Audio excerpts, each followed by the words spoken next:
Hello, I'm Cynthia Myers Morrison, and I am the member of Board of Trustees for Food Addiction Institute. And it is such a pleasure to be here with Joan Ifland. Dr. Joan Ifland is the lead author of the first scholarly description of processed food addiction and addictive foods in 2009. Her textbook is Processed Food Addiction: Foundations, Assessment, and Recovery, and with thousands of references to support the information that she places there.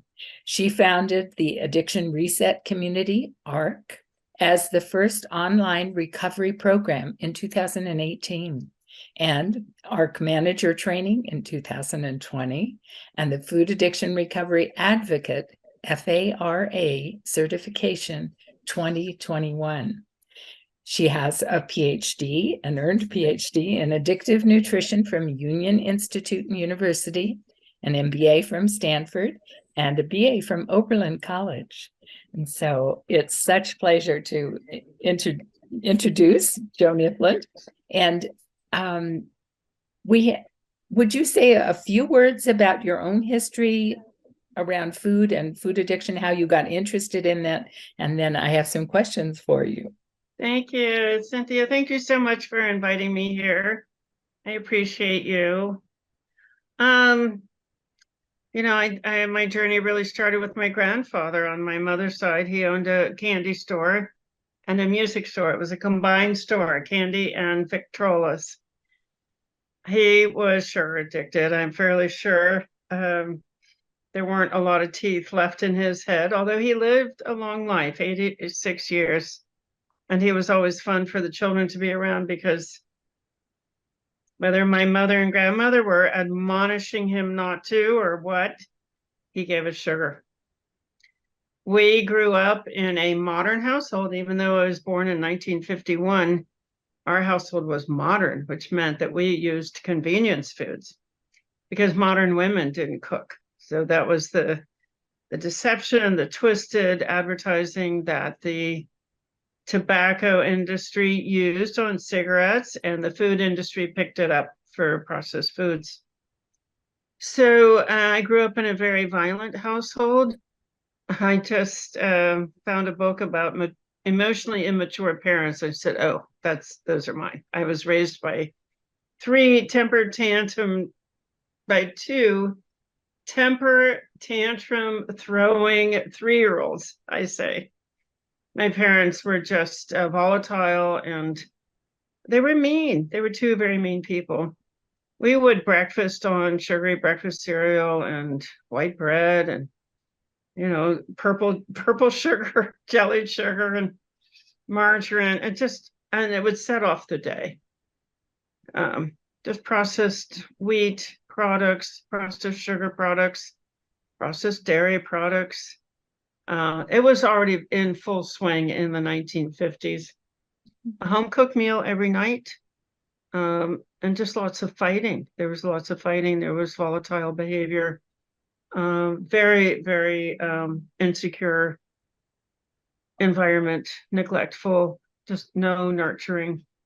And I developed workaholism. I developed this incredible drive to please, a lot of monitoring, a lot of apprehensive thinking, just a very insecure environment. I grew up, I did well in school. I was even popular in school, did not have a weight problem in the least until I got to college. And then there was a lot of food available at college. And I developed my first weight problem, but I took it off right away the following summer. My parents moved us to Europe. We were on vacation, therefore. So it was all alcohol and dairy products and bread products, sweets. We were allowed to eat whatever we wanted. And my parents' marriage fell apart, I think, under the onslaught of all those chemicals. I went on to earn a BA in economics and political science in Ohio, and I went to work at the Wisconsin State Legislature as a fiscal analyst, and then to business school at Stanford, majoring in international finance. And then I went to work for a corporation, a Fortune 200 holding company. Just rose up through the ranks. And then I went part-time after my two girls were born. And then I retired. I quit. I was really too sick to go back to work full-time. My allergies were really bad. I was tired all the time. But what was really distressing was the irritability. I was so determined I was not going to raise my children in my parents' volatile household. And it was much better than what I grew up in, for sure. But I had a rage problem. I would just start yelling, and I would really disassociate. It was so awful. I would be watching myself yelling and wishing it would stop. The only thing I knew to do was to go to therapy, and that didn't help at all. I learned a lot about my childhood issues. I learned what abuse was. I had words for things that had happened to me as a child, but it didn't help the raging. So I started into a women's healing group. Also did not help the raging. I was yo-yo dieting. I was eating processed foods and very miserable. So I finally, in one of the first 12-step group I did, there was a woman in there who was really working on the raging issue, and she connected the dots. She said, it was really funny. She asked me if I would go to Food Addicts in Recovery. And I was like in a thin phase, my yo-yo dieting, and I thought, well, why would I do that? She didn't make the connection. She didn't tell me about the behavior connection to sugar. But by the end of the year, I regained the weight, so I went and got the book. And I went to the first meeting, only one meeting. It's 1996. No internet, no way to do research, just a book, one book, and a once-a-week meeting in Houston, Texas. I went. I started having the miracles right away. Day 4 of no sugar and flour. I could certainly work a food plan. I knew I wasn't going to be losing any weight because there was way too much food. I followed the food plan, and I did lose 2 pounds that first week, but more importantly, I lost the cravings, the brain fog, the fatigue, the irritability, and in the bloating. In the next week, I noticed my allergies were much better, and my lifelong sinus infection cleared up. But it was the third week of January 1996, January 18th. Remember, it was a Thursday. I realized I hadn't yelled at anybody in 3 weeks. Everybody had been so good for 3 weeks, I hadn't had to yell at them. And it just hit me. It hit me just like a bolt of lightning. It wasn't about their good behavior. It had something to do with the food. And I went to the support meeting that weekend, and I asked, do people become less irritable on this food plan? And 20 heads. Well, that was my moment. I had a new career. I wanted the whole world to know that processed foods can cause depression, anxiety, irritability, all these other things too, but the mood disorders. And I was on a mission. I didn't want anybody to have the upbringing that I had had. My mother was looking for answers. She went to a social worker. She took us to a social worker. That was a nightmare. She consulted a psychiatrist. She put her on lots of drugs, and it was just an extension of a nightmare. I don't know what they would have done had they known about caffeine and sugar and alcohol and nicotine. And I don't know. I don't know if they would have been able to get those substances out of the house. But my brother and sister and I fought all the time. And it drove our parents crazy. And it attracted abuse as they tried to contain us. So that's been my mission for the last 27 years. I've done 22 things. Well, sorry, I did 14 things over 22 years. I was determined I would find a reliable way to get people off of processed foods. And I wrote a popular book, and I got on TV, and I gave talks. I trained at the National Speakers Association so I'd be effective. And one national TV show said, you don't have a degree in your field, so we're not going to take you. I said, well, I'll go get one. And I grew up in Cincinnati, and there's Union Institute, which is a school for new fields. It's where Kathleen Day Mason got her PhD. And I said, okay, I'll go there. And I did it in 3 years. And then I said, okay, well, I'm going to write papers. I'm going to write chapters. I'm going to teach the teachers now that I have my degree. And that didn't happen. That just got on the list of things that didn't work. But I then got a doctoral divorce. You get a doctorate and then you get a doctoral divorce. And I had enough money to start a prepared meal company, which also did not work. It's like saying to a severe alcoholic, oh, I'm going to deliver you this fabulous water. You just drink that water and you're going to feel so good, you're never going to want to drink that alcohol again. That was the model for that enterprise. It did not work. Well, my dad died in 2014.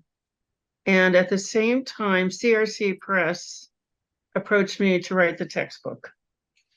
And my dad left me enough money to live. And I could live on the amount of money that he had left me.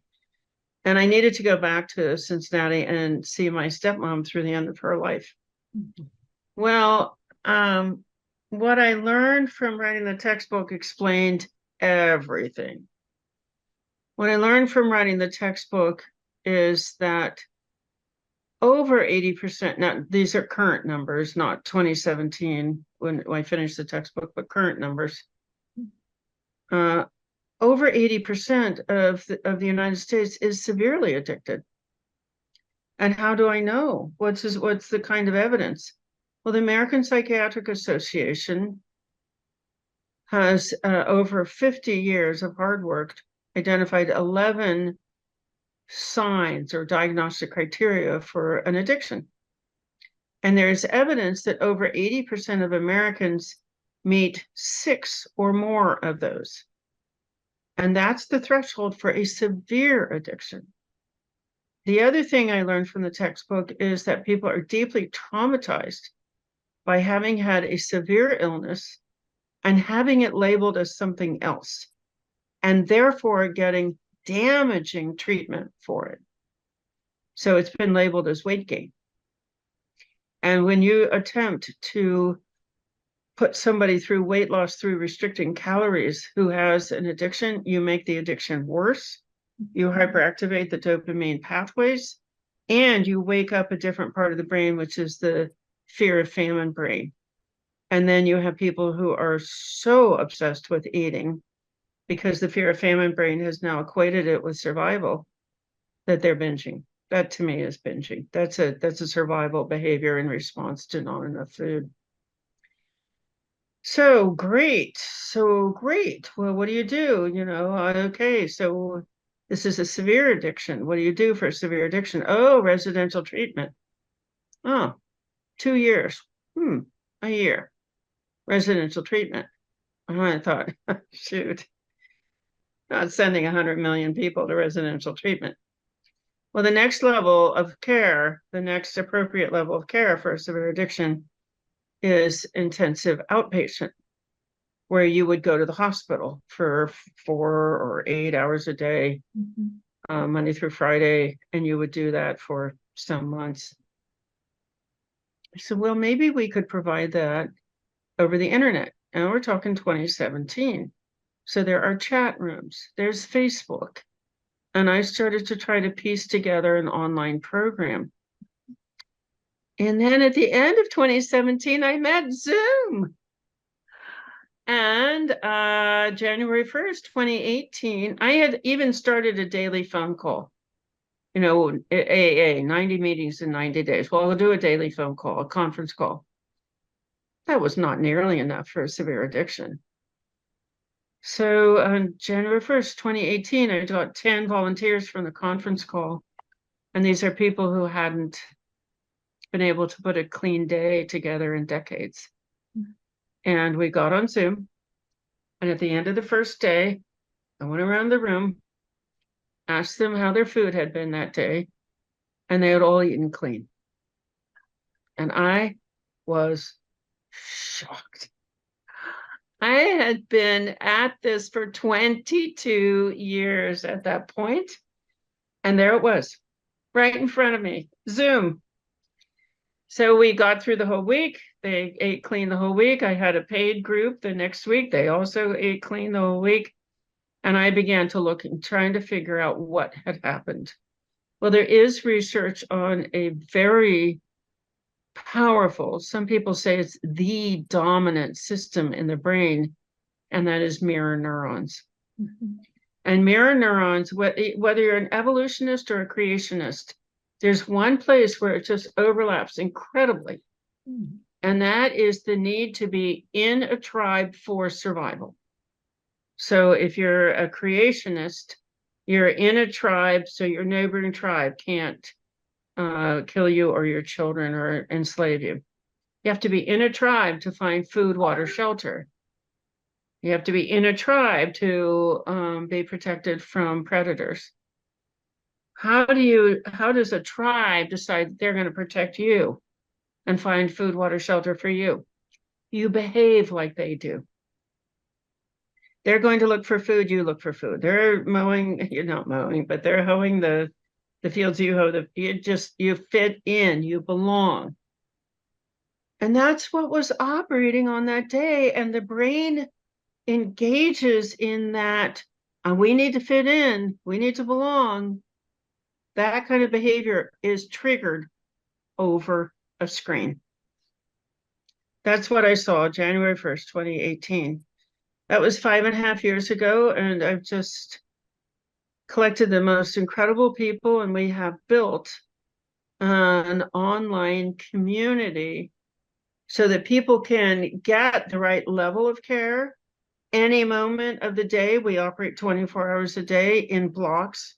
We take, we're actually live broadcasting 15 to 17 hours a day, so that anytime somebody gets pressured, triggered, cued, stimulated, the environment is constantly trying to get you to lapse.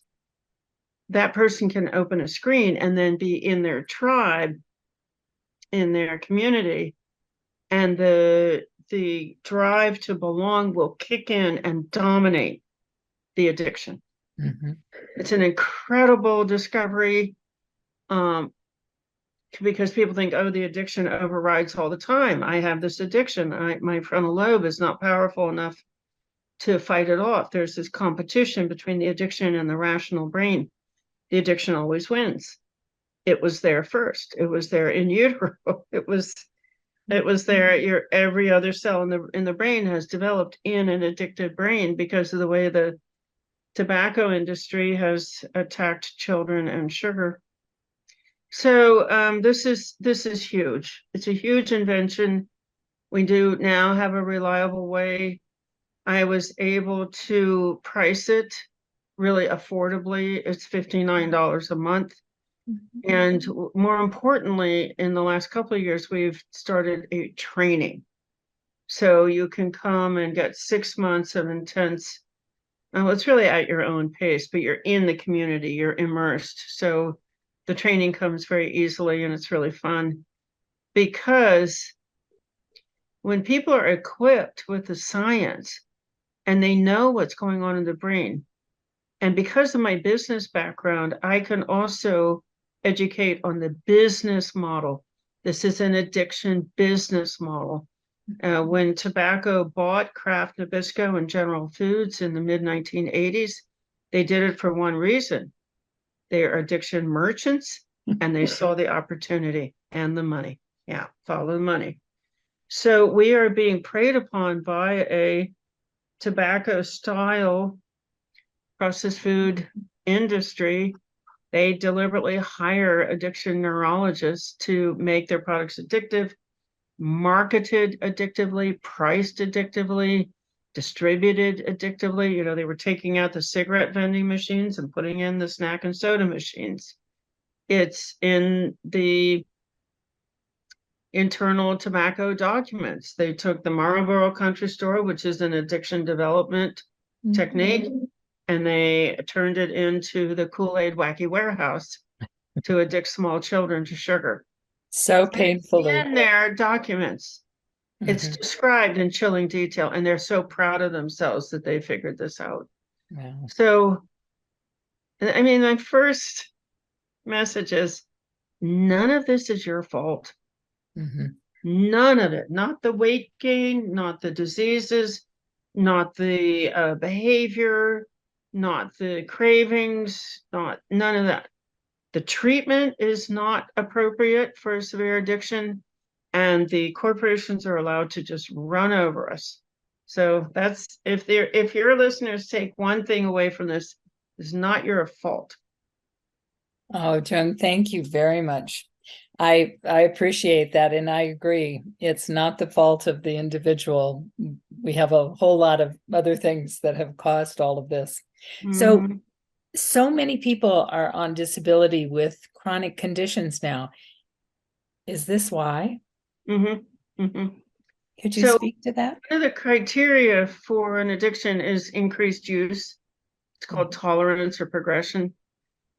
And we see that on a national basis. There's a study in Canada of teenagers, and there's a study of people in the US.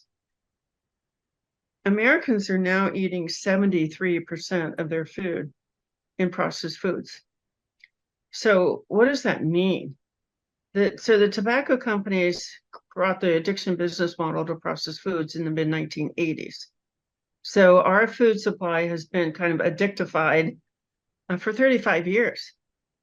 Now, if you extrapolate from this is animal research, and the researchers have done a great job of pinning down how long it takes for a laboratory animal to develop food addiction. They actually measure the hyperactivity of dopamine, or if it's fat, cannabinoids, and the stress pathway, and then the behavior pathways. They can measure that, and they can get a good feel for how long it takes. When you translate that into human months, the maximum amount of time it would take on a processed food diet to become severely addicted is about 6 months. And here we are 35 years later. So when you look at which of the 611 criteria do 80% of Americans, over 80% of Americans have? Well, you just tick it off. They all have unintended use. 83% of the US is now overweight, obese, or severely obese. They did not intend for that to happen. Failure to cut back. A third of Americans are dieting at any one time and failing to cut back. We have good evidence that within 3 years, most people will start to regain any lost weight. We have cravings. Cravings correlate with body mass index. We have use in spite of knowledge of consequences. 93% of Americans have high triglycerides, high cholesterol, high blood pressure, high blood glucose, or a high waist to hip ratio. 93% of Americans are eating processed foods in spite of being sick. And then you have progression. So that number of 73% of what we're eating is processed foods. That goes up gradually over the decades. And there is a withdrawal syndrome. You see epidemics of this withdrawal syndrome, headache, depression, lethargy. So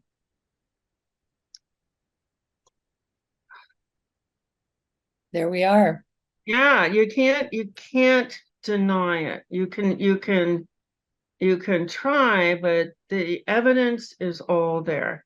There's a full chapter in the textbook on each one of the 11 diagnostic criteria and all the studies that show that that behavior is present in overeating. Yeah, I don't have a lot of hope. Well, why do you think people believe that all of these things are incurable? We have created them in ourselves. How can they become incurable when before this time period We there didn't were? have them. Well, there's a different business model. It's the pharmaceutical business model. No. In the early 1900s, John D. Rockefeller had his, oil empire, Mhm. and he had a byproduct called coal tar. Coal tar. Yeah, a Mhm. skin to treat skin diseases. Mhm. And he got this idea that he could create a pharmaceutical industry. He went to Germany, he got a scientific medical curriculum, and he went around to all the legislatures and said, this is the only real practice of medicine. Everything else is quackery. And he made it happen. So now, 120 years later, we all have been fed this story that if pharmaceuticals and surgery can't fix it, oh, it's incurable. It's a chronic disease. You'll be on medication and in pain for the rest of your life. Just manage. Well, it turns out that's not true at all. So over the 5.5 years that we have been watching people come into the ARC, the Addiction Reset community, we've seen all kinds of diseases go into remission. Now, there are two pieces. The food is not enough. I think the food, getting your food cleaned up, getting all the addictive substances out, getting all the disease-carrying substances out, is about 20% of the recovery. Mhm. The other 80% is life management skills in a culture where the corporations are allowed to manipulate your brain function as much as they like, formulate products that give you cravings, and then surround you with stimulation of those cravings. How That's the other widespread? 80%. Well, how say the percentages again, because how widespread are these diet-related diseases? 93% of Americans have high triglycerides, high cholesterol, high blood pressure, high blood glucose, or a high waist to hip ratio. 93%. And that's men, women, and children.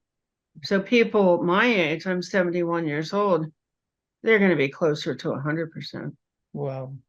And how do these diseases that are diet related, how do they compare with COVID? Oh, And the thank you. COVID business. So I just saw a newspaper article today that 1.1 million Americans died of COVID the whole 3 or 4 years. 1.6 million Americans die every year from diet-related diseases. So in the worst year of COVID, I think the numbers work out that 2.5 times the number of the worst year of COVID die every year from diet-related diseases. Yeah, so this is 2.5 times worse than COVID. And do you hear the newspapers screaming about it? No. So what can people do if they think that their condition is incurable and chronic? What can they do? Well, step one, I think, is go to our website, Processed Food Addiction, and take the self quiz. Take the self quiz and leave your email address and then watch your email, because you will be invited to a workshop on this, and we will go over in detail why this is not your fault and why nothing else has worked. Why doesn't weight loss work? Why doesn't eating disorder treatment work? And I will tell you about a stunning pair of studies. I mean, I just nearly fell out of my chair when I saw these. 2 review articles. A review article is when a researcher looks at a whole bunch of other studies and says, you know what, there's a commonality in these studies. We can derive this new conclusion. So these are 2 review articles of brain scan studies of people with eating disorder diagnoses. Mhm. 80 some studies in the first review article and 30 studies in the second review article. All of the studies found addictive adaptations in the brains of people with eating disorder diagnoses. To me, eating disorders is a total misdiagnosis. It would be like saying to somebody with a cocaine addiction, oh, I see you have a snorting disorder. It's like, no, or somebody, shooting up heroin does not have an injecting disorder. And it just so happens that this set of addictive substances is chewed and swallowed, marketed as if it were food. But I bring up I believe we should be using ultra processed substances instead of food, because well, I don't think they're foods. no. The body is not reacting to them as food. When you see the disruption, not in just dopamine, but serotonin, opioid, and cannabinoid, because different processed foods activate different pathways. It's another reason why this is such a tough addiction to put into remission. But is there hope that they? Now there is. Now there is. There's one more deception I want to talk about before we start closing up, and that is the deception of ultra processed foods. I have looked, in detail at those categories. Shocking. This is shocking. That researcher, Carlos Monteros in Brazil, he decided that flour is not a processed food. So when you see those numbers that Americans are eating X% of processed foods, ultra processed foods, I have to go in. I go into the original numbers, the original categories. I have to take out, I have to take flour out of the minimally processed food. Are you kidding? You've taken a grain and you've reduced it to a powder, a fine powder, and that's not ultra processed. So that's a bogus. Gosh, I'm so glad to be able to talk about this. So the idea of ultra processed foods is they're the worst, and then processed foods are not so bad. And then processed foods that you make at home, they're really not so bad. That is like saying, oh, meth you make at home? You're right. That's not so bad as the meth you buy on the street. But where is this going? Why are we talking about this? What is this framework for? So, whether you put the sugar in the pot at home or whether the manufacturers put the high fructose corn syrup in the product in the factory, it will still have a drug reaction to it. Just, you think, because the reason why I really want to stop and talk about this is, again, if you get off of ultra processed foods and now you're using minimally processed foods according to these categories, and you still feel crazy and you still have intense cravings and you're still binging and you still have these diet related diseases, it's not your fault. It's not your fault. This is just sheer insanity. So, all right. I think we've covered the basis of this. So true. So true. Grateful to you, because you really understand. You really understand the just the insanity of what's going on out there. Firsthand, and in my family, in my extended family, in the family going back generations, in the family going forward, potentially generations. Yes. We're surrounded by an epidemic. So we'll just, I really do want to encourage people, come go to the Food Addiction Recovery Advocate website and learn about our training programs. We do really equip people with how do you talk to an addicted person? What is the science? How do you wrap people in compassion? There are very specific things to do for processed food addiction, and we are training people to do those things. Joan, that's absolutely fabulous. I have another question in terms of how might we intervene before the conception of a new person, Yes. so This that it is, doesn't, the intergenerational part and epigenetic carnage doesn't continue. yes. One thing I will say to everybody is that no matter what age you are, Cynthia's absolutely right. Could we please stop addicting children in utero? I don't care how old you are. I don't care how young you are. When you get processed foods out of your system, you will be so shocked and surprised and happy at the number of problems that go away. So, here we are. We've had the addiction reset community for 5.5 years, and I've noticed diabetes goes into remission, the heart disease markers, the irritable bowel, the fatty liver, the fatty pancreas, the skin problems, the mouth problems, the eye problems, they go away. All the inflammatory type diseases go away. And mental, so the depression, the irritability, the anxiety, the shame, all of the frontal lobe, the learning disorders and the attention deficit and the memory loss and the poor decision making and the can't solve problems, that all just gradually goes away. So I've thought over the years, now I really shouldn't be talking about this because I don't understand. I mean, I understand the inflammation, but there's got to be more to this. Well, we do have a new book. It's called Brain Energy by Chris Palmer. He goes through the cell functioning that is crippled by processed foods. Rob Lustig, in the book Metabolical, goes into detail the 8 ways that processed foods cripple cell function. So when you get them out, you have to also stop the stress. So that's something that you can do in community. Isolation is just by definition stressful. Well, every cell in the body starts working better. If you have a disease, it's because the cells underlying that function aren't working. Your heart cells are not pumping blood, your brain cells are not creating dopamine, your gut cells are not breaking down food, et cetera, et cetera. Cell function has become crippled.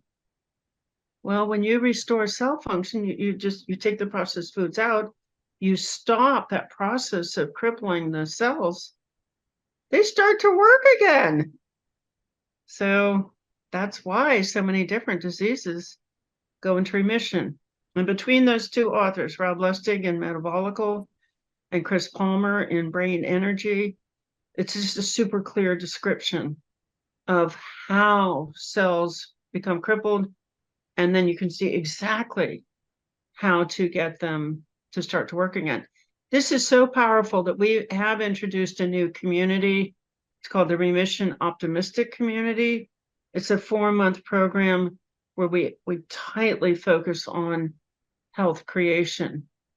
It's we're running a beta right now. We'll launch the first one in for the public in a couple months.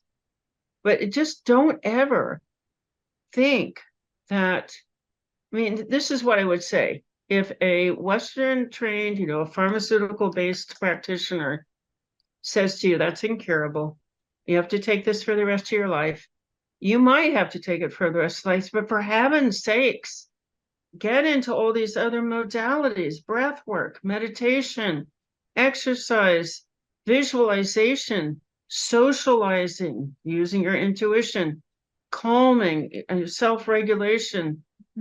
There are lots of things that are in the research that are shown to improve the quality of your blood, less inflammatory markers, more immune markers. And of course, those are the things that got suppressed, or doctors were not allowed to talk about them when Rockefeller set out to create a pharmaceutical industry. But they're there. They've been used for thousands of years. They work. And now you have an opportunity. You can come into the program. All these things are well organized into a schedule. You don't have to do the research. We've done the research. And yeah, don't live with that. Don't live with an incurable diagnosis or a chronic. Oh, this is a chronic disease. And we can help our young people not get into those things by feeding them more closely the things that you're suggesting, as opposed to the things that, oh, we shouldn't harm them by keeping them away from these things. Oh my gosh, those things that are not food, that are yeah, substances. there's great research at the University of Bordeaux, Sir Ahmed, on rats. So he addicted rats to cocaine, heroin, saccharin, and sugar. And then he put out all 4 of the bars, and the rats could choose what they wanted. They chose sugar. Mhm. They chose sugar over heroin and cocaine. And he thought, yeah, but that's a caloric substance. So let's take that one away. They chose saccharin next.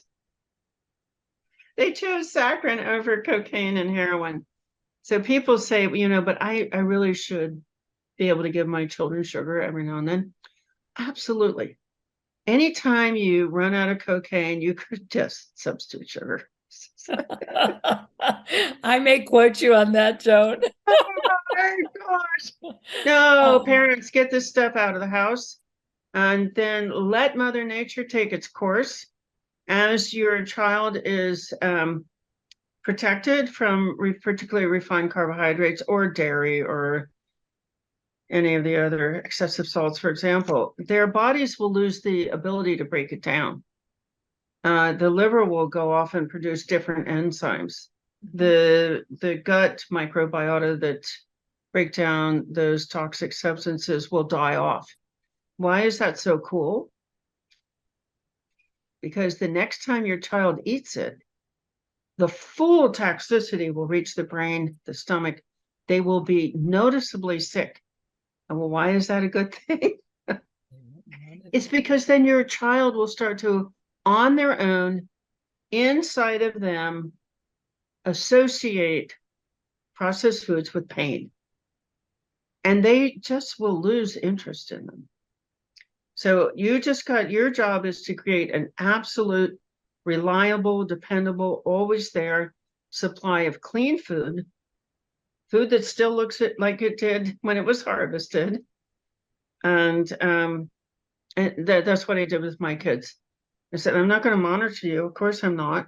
I can't go to school and watch over you. But anytime they left the house, they had a big bag, breakfast, lunch, 2 big snacks, everything they needed until they got home again. Their grades went up. Their popularity went way up because they were in a good mood all the time. They had just incredible. They were 11 and 12 years old when I just said, I'm not giving you this stuff anymore. Whatever you do on the outside is your business. But I know what happened. It made them sick. And they just I don't like being sick. I don't like falling asleep at my desk. I don't like biting off my friend's head. And I don't like having the stomach ache and the headache. So I think I'll just eat what mom said. Joan, that's fantastic. Oh, what a wonderful, you've broken the chain. You broke the chain. I think so. They're certainly aware. I have grandchildren now. Those children are getting meals. They're not just wandering in the house with packages of snacks. Yeah. It's fabulous. Fabulous. Well, thank you so much for joining me today and for this wonderful opportunity to hear you speak about what you've been doing, what you experienced first, and then what you've been doing to change the world. So I'm very grateful to you for that. And I want to say thank you to our viewers and listeners to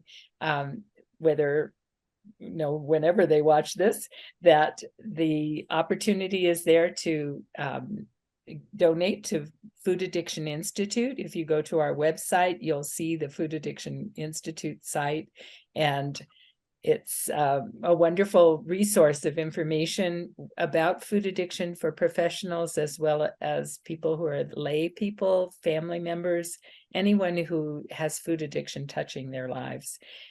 We are also supporting the application for food addiction to be included in the Diagnostic Statistical Manual. And it's May, and the American Psychiatric Association is going to have a conference in San Francisco. And there is the opportunity for Ashley Gerhardt and for Nora Volko to be talking with a couple of other people on a panel about food addiction. And does it belong in the DSM? And I do believe that theirs, as well as our conclusion, would be, yes, it does. It belongs there. And that will allow for treatment for many people who haven't been able to receive it yet, and who want to. So please hear the things that Joan has offered in terms of treatment and successful support and the inclusion of connection. And please join us in the food addiction recovery world.